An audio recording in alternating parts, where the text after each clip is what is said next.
Nos últimos 3 meses, você teve medo de ficar sem comida antes que pudesse comprar mais ou receber mais?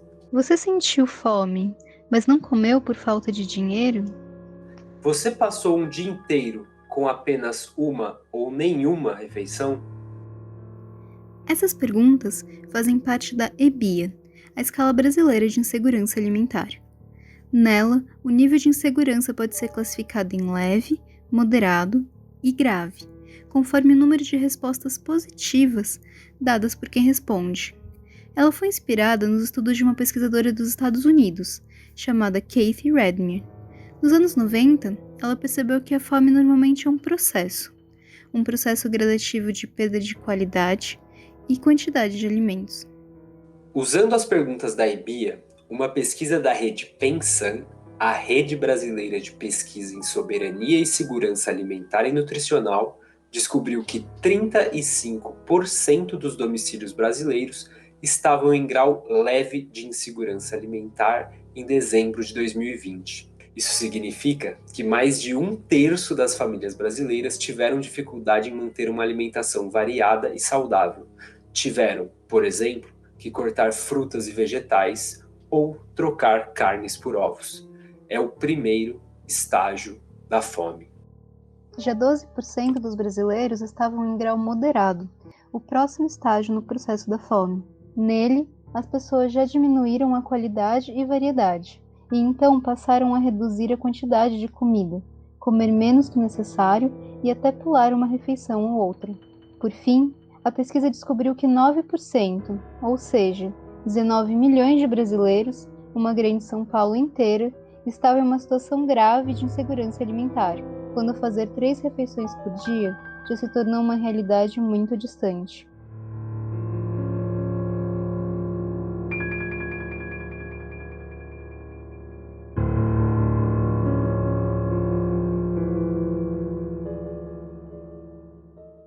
Sejam bem-vindos ao Prato de Ciência, o podcast da Faculdade de Engenharia de Alimentos, a FEA, da Universidade Estadual de Campinas, a Unicamp.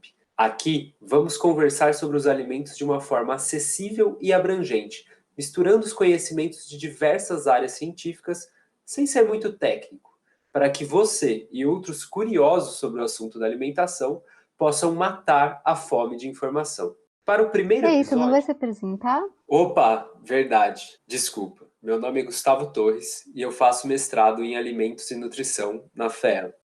E eu sou a Maria Paula Gonçalves, estudante de mestrado em Ciência de Alimentos também na FEA. Agora sim, para o primeiro episódio, a gente escolheu o problema da alimentação mundial, que, como diz o Lord John Boyor, primeiro diretor-geral da FAO, é tão velho quanto a própria humanidade. Quer dizer, não é bem um problema da alimentação em si, mas da falta dela. O tema do primeiro prato de ciência é a fome. Prato de ciência.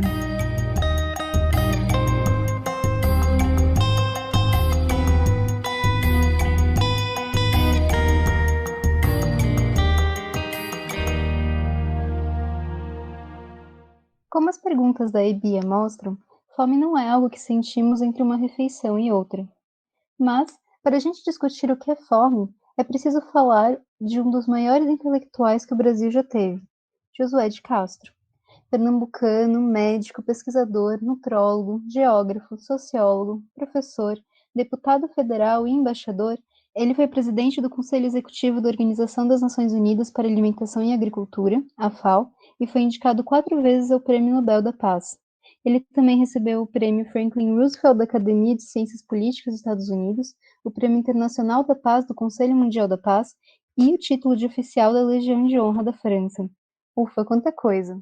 A Maria Paula até perdeu o fôlego e ficou sem falar o mais importante.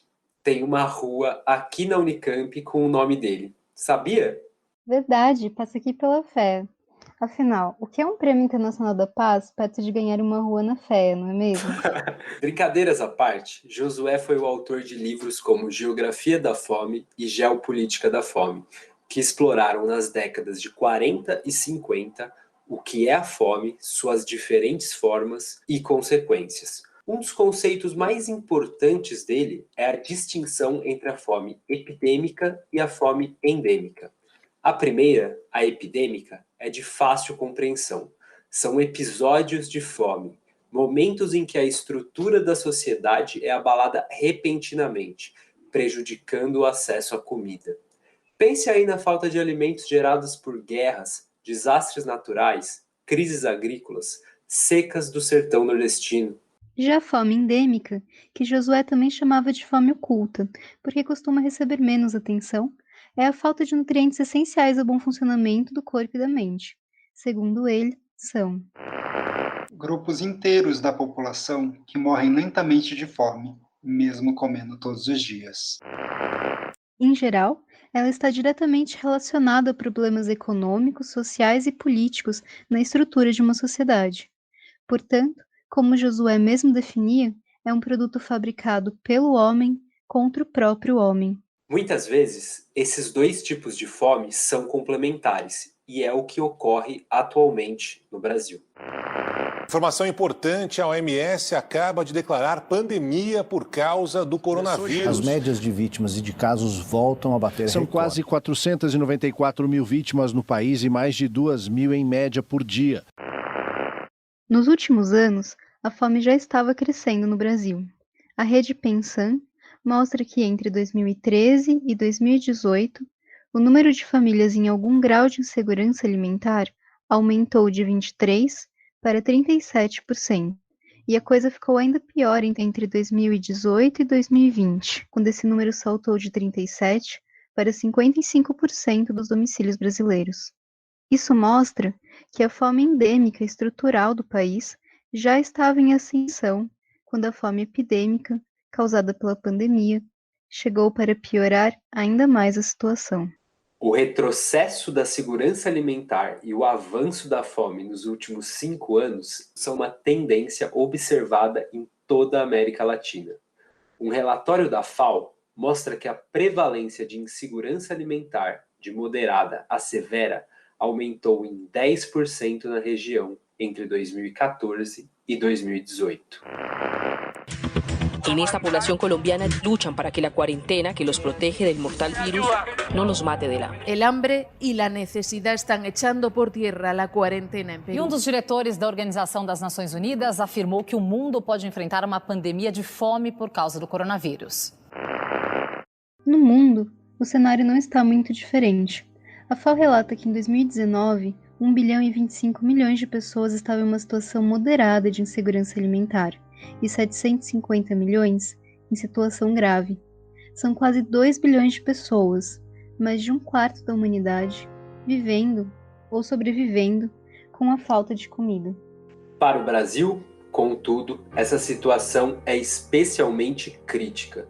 Em 2014, o país conseguiu sair do mapa da fome da ONU, apresentando menos de 5% de famílias em insegurança alimentar grave. Hoje, contudo, retrocedemos tanto que não apenas voltamos ao mapa da fome, como voltamos ao patamar de 2004, com 9% dos domicílios enfrentando a fome em nível grave.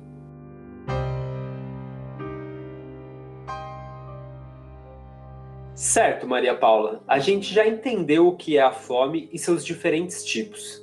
Agora, quais são as consequências dela e por que devemos combatê-la? Bom, Gustavo, em primeiro lugar, a alimentação adequada é um direito de todos. Ela é assegurada tanto pela Constituição brasileira quanto pela Declaração dos Direitos Humanos da ONU. O direito humano à alimentação adequada consiste no acesso físico e econômico de todas as pessoas aos alimentos e aos recursos, como emprego ou terra, para garantir esse acesso de modo contínuo.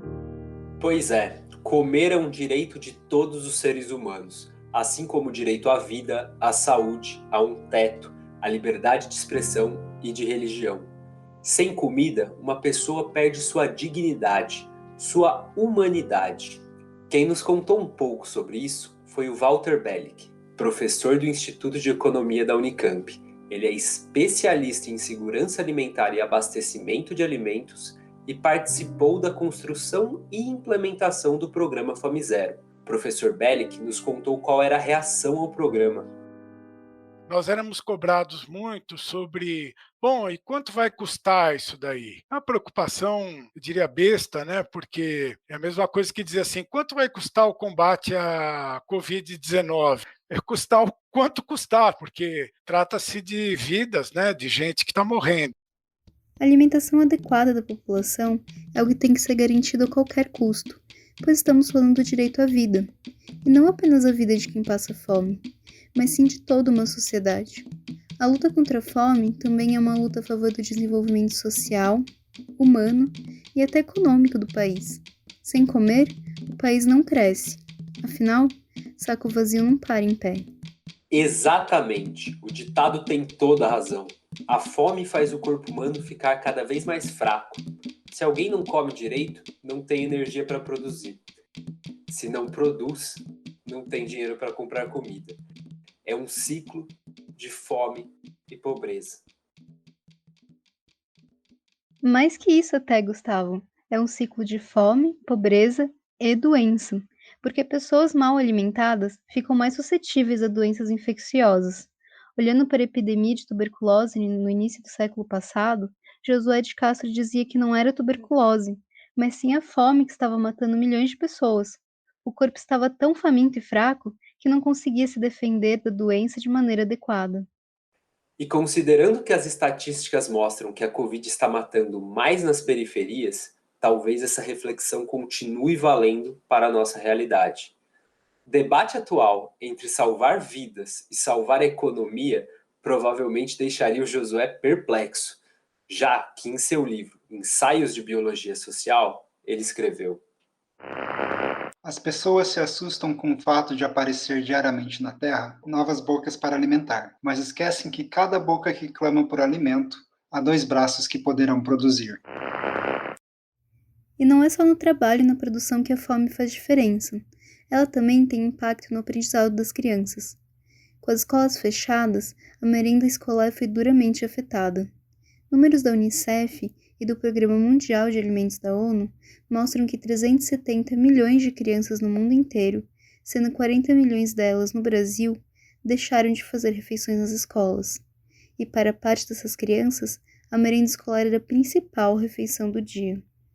É disso que fala o professor José Graziano da Silva, que foi ministro extraordinário de Segurança Alimentar e Combate à Fome. Foi coordenador do programa Fome Zero e diretor-geral da FAO. Ele também foi professor do Instituto de Economia da Unicamp. Inclusive, foi orientador do professor Bellick, que ouvimos agora há pouco. Vamos ouvir um trechinho de uma aula magna que ele deu agora no fim de abril? Esse cuidado com a alimentação é fundamental, porque se não alimentar agora, até 5, 7 anos de idade, compromete o desenvolvimento motor e intelectual dessas crianças. Nós podemos estar construindo nessa pandemia uma geração de crianças que não serão capazes no futuro de ter um desempenho intelectual ou motor compatível com o mundo moderno. Uma sub-raça. Esse é o perigo do Brasil. Aqui já demos 2 exemplos de como a fome afeta a sociedade. A fome afeta o aprendizado escolar das crianças e também afeta a produtividade do trabalhador. Só esses fatos, somados à crueldade de deixar pessoas sem o que comer, já seriam suficientes para a sociedade inteira se preocupar com esse cenário. Mas perguntamos ao professor Bellick o que acontece quando a fome afeta de verdade, quando acontece uma falta de alimentos prolongada.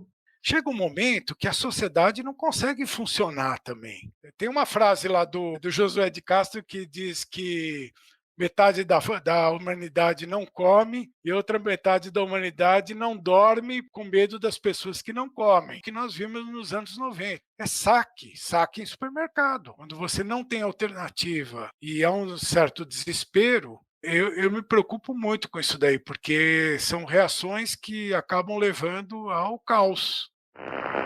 Agora há pouco no Extra, essa cena se repetiu. A gente está sentado num barril de pólvora. Saqueiam mercados e mercearias, direto para o Rio de Janeiro. Do saque de anteontem do supermercado Carrefour. Isso é crime, mas é crime também deixar o povo passar fome. Em seu livro Geografia da Fome, Josué de Castro mostrava como os mecanismos biológicos da falta de alimentos afetam o psicológico das populações e faziam surgir, nas épocas da seca do sertão nordestino, um tipo característico: o cangaceiro. O cangaceiro que irrompe como uma cascavel doida desse monturo social significa muitas vezes a vitória do instinto da fome, fome de alimento, fome de liberdade, sobre as barreiras materiais e morais que o meio levanta.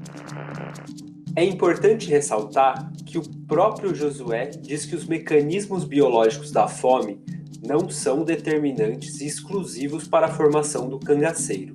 Porém, segundo ele, não há dúvidas que a fome precipita seu aparecimento, provocando sua cristalização definitiva. Pois é, já percebeu como a gente fica estressado quando tá com fome? Agora imagina para quem a fome não dá trégua. Um dos motivos para isso acontecer é a queda do teor de açúcar no sangue. Ela tem efeitos no funcionamento do nosso sistema nervoso, podendo nos deixar mais suscetíveis a alterações psicológicas.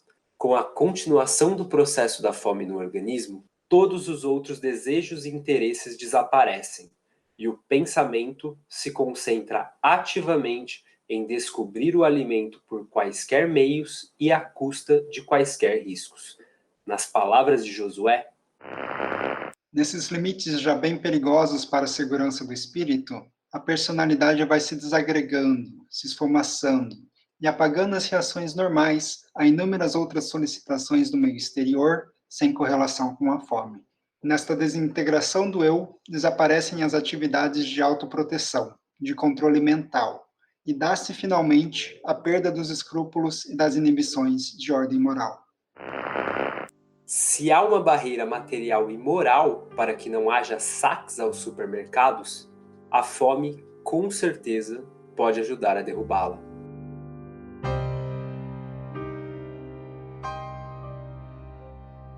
Como vimos, o combate à fome é primordial para o bem-estar social e econômico de todo mundo.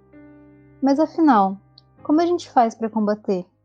Quem vai nos ajudar a responder isso é o professor Bellick.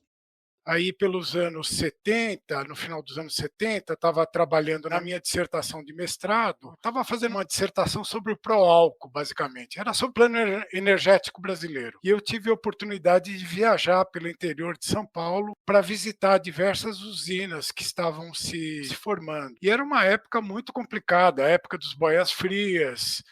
Boa parte desses trabalhadores vinham do Nordeste e as condições de vida desse pessoal eram terríveis. Então a gente ficava muito chocado de ver que nas regiões mais ricas do estado de São Paulo, você tinha fome entre os trabalhadores que trabalhavam no corte da cana.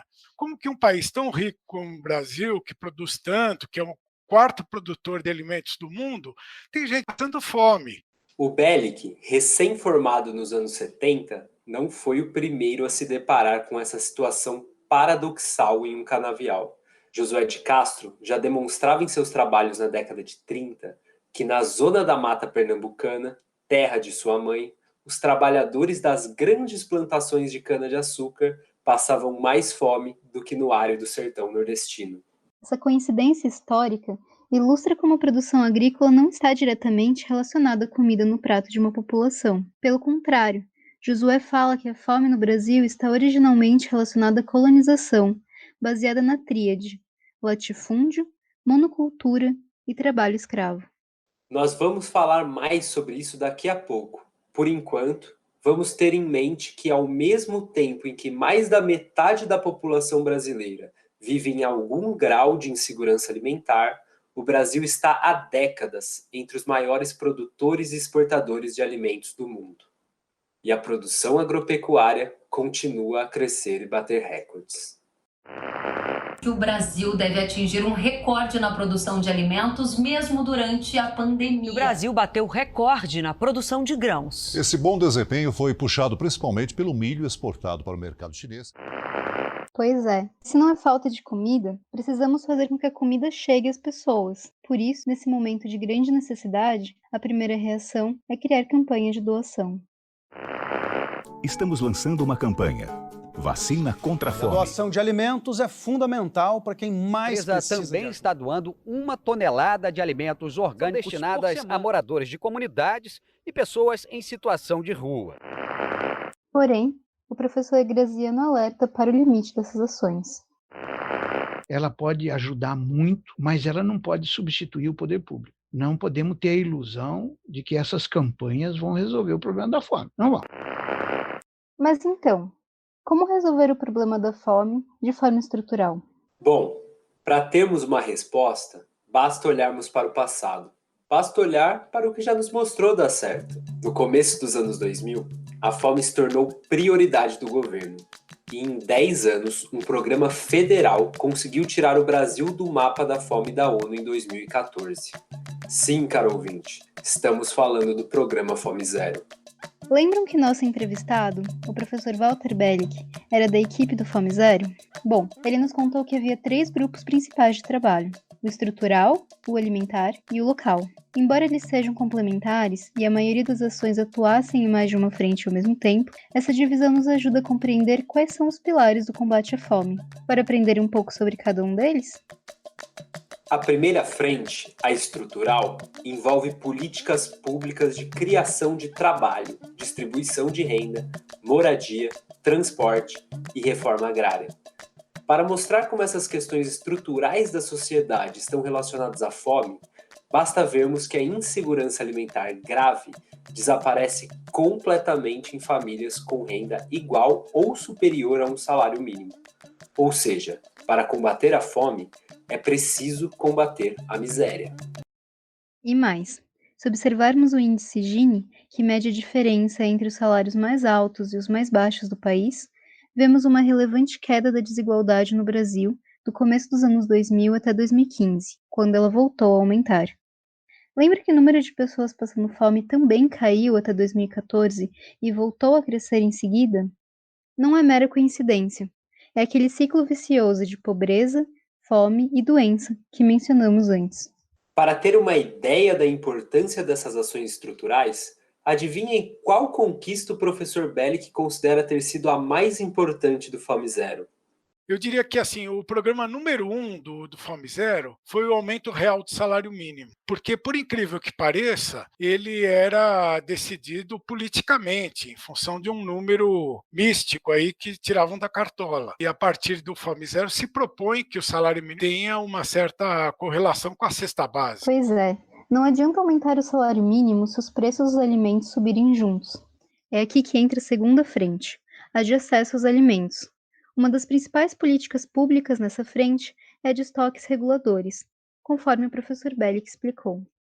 Há uma recomendação geral de política agrícola que os governos têm que manter estoques reguladores de alimentos. Então, são estoques não necessariamente físicos, mas muitas vezes opções de compra em bolsa de mercadorias, onde o governo possa trabalhar essas questões de colocar produto quando os preços estão subindo, retirar o produto quando o preço está muito em baixa e o produtor vai se prejudicar. Então, a política de estoques reguladores, eu costumo dizer que é, vamos dizer, a aula número 1 do curso de política agrícola. Todo país tem que ter estoques reguladores.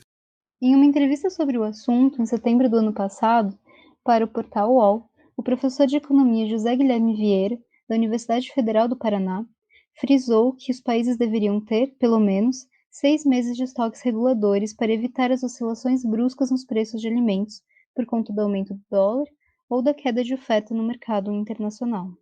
Mas, com o desmantelamento das políticas de combate à fome nos últimos anos, o estoque público de alimentos foi praticamente extinto. Para se ter uma ideia, os estoques de feijão e soja chegaram a 2020 literalmente zerados. Os estoques de arroz, café, milho e trigo tiveram uma queda de 99% em relação aos de 2010. O maior estoque em 2020 foi o de milho, que tinha em média 5.500.000 toneladas em 2010 e passou para pouco mais de 200.000 toneladas. Uma queda de quase 96%.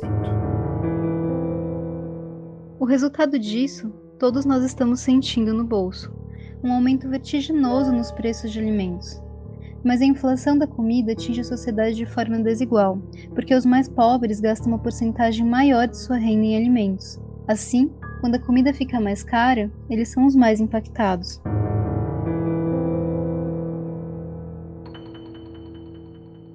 De volta às 3 frentes, além dos estoques públicos, o professor Bellick explica que existem muitas outras políticas na frente de acesso à alimentação.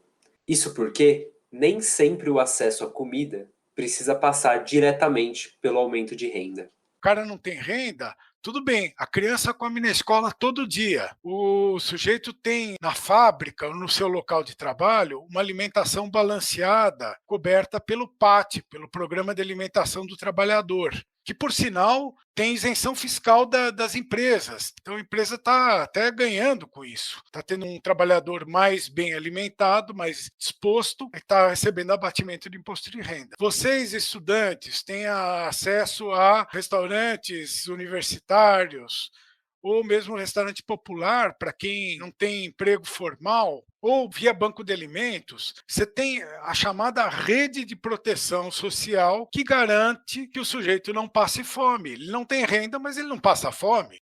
Por fim, a terceira frente é das políticas locais. Elas dão suporte aos prefeitos e governadores para que possam atender às necessidades específicas de cada cidade e estado. Afinal, uma grande metrópole tem problemas muito diferentes de uma cidade rural.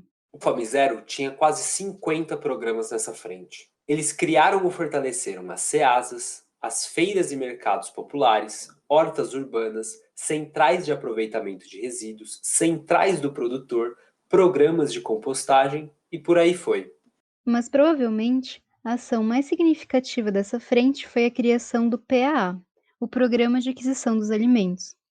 Lembra que trouxemos as histórias sobre a fome nos canaviais e falamos dos recordes de produção dos alimentos? Pois bem, o professor Graziano explica a relação íntima entre esse modelo de desenvolvimento agrícola, conhecido como agronegócio, e a fome. Ouve aí. Desde aquela época, existe um claro conflito entre essa valorização extrema do setor exportador de commodities e a distribuição de renda local e o acesso dos trabalhadores a uma boa alimentação. A renda do setor exportador é extremamente concentrada. Traz dólares, traz divisas para quem exporta. Não traz dólares para o trabalhador. Não deixa valor agregado suficiente no país, nem para gerar emprego. Mudar essa pauta começa por mudar a nossa política fiscal. O setor exportador tem os maiores incentivos, não paga imposto para nada. Ao passo que os produtos internos, o leite, a carne, pagam imposto. Do outro lado, a agricultura familiar é responsável por 70% dos alimentos que consumimos, aqueles que efetivamente chegam à nossa mesa. Por isso é essencial fortalecer esses pequenos produtores através de programas como o PAA. O que o PAA fez foi descentralizar a compra de alimentos pelo poder público. Antes, o governo federal fazia licitações gigantescas para comprar comida para tudo que era necessário. Merenda escolar, refeições militares, comidas para o sistema prisional, reservas de alimentos, tudo.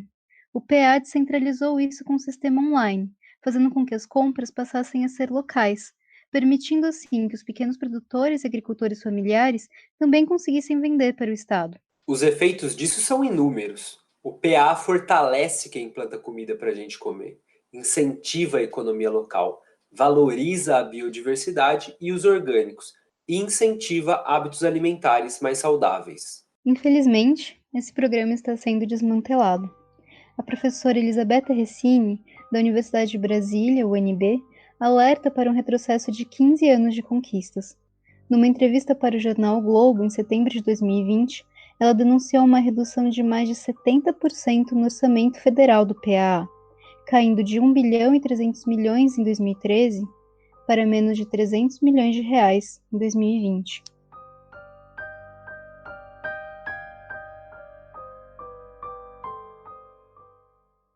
Como vimos, a fome não é a sua barriga roncando. Vimos que a fome não é um problema apenas dos famintos, mas de toda a sociedade. Que as campanhas de doações são essenciais nesse momento para amparar a população, mas são ações apenas paliativas. Para combater a fome de maneira permanente, é necessário políticas públicas de combate à miséria, de controle de preços e acesso aos alimentos. E as políticas públicas também são essenciais para enfrentarmos o assunto do nosso próximo episódio, as doenças crônicas não transmissíveis causadas pela má alimentação. É exatamente o que fala o professor Graziano. Nós temos que enfrentar não só o problema da fome, nós temos que enfrentar o problema da obesidade. Nós temos que enfrentar o problema de comer mal. 1/3 dos brasileiros, 1 de cada 3 famílias brasileiras come mal. E isso precisa ser enfrentado. Ficou curioso para saber mais sobre o assunto? Então não perca o próximo episódio do Prato de Ciência. Agradecemos a você que nos ouviu até o final nesse tema tão pesado, mas necessário. E para mandar mensagens, opiniões ou sugestões, você pode entrar em contato com a gente pelo e-mail pdccast@unicamp.br ou no nossos perfis no Instagram e no Facebook. É só procurar por @Prato de Ciência e nos seguir lá. O Prato de Ciência é um projeto da Secretaria de Extensão e Pesquisa da FEA, financiado pela Pró-Reitoria de Extensão e Cultura da Unicamp, através do segundo edital de apoio a projetos de extensão PROEC-PEX 2020. A coordenação é do professor Anderson Santana e o apoio administrativo de Laís Glasser. A produção e a apresentação desse episódio são da Maria Paula Gonçalves e minha, Gustavo Torres. A revisão do roteiro é da Ana Augusta Xavier. A leitura de trechos dos livros de Josué de Castro, a edição e a mixagem são minhas, Yuri Batista. A logo do Prato de Ciência é de João Botas. A música tema de Nicolau Moraes e a trilha sonora de Tavinho Andrade. Esse episódio também usou as músicas Lurking Shadows da Miu, Despair and Triumph do Kevin MacLeod e Requiem da Esther Abramy. A imagem de capa desse episódio é de Pedro Bastos. Os áudios são da TV Cultura, Band News, Record News, SBT, Jovem Pan, TV Brasil, Euronews, Revista Semana e da campanha Vacina contra a Fome. Agradecemos ao professor Walter Bellick pela entrevista, ao Instituto de Economia da Unicamp por nos permitir usar os áudios da aula magna do professor Graziano e a vocês pela audiência. Até o próximo episódio.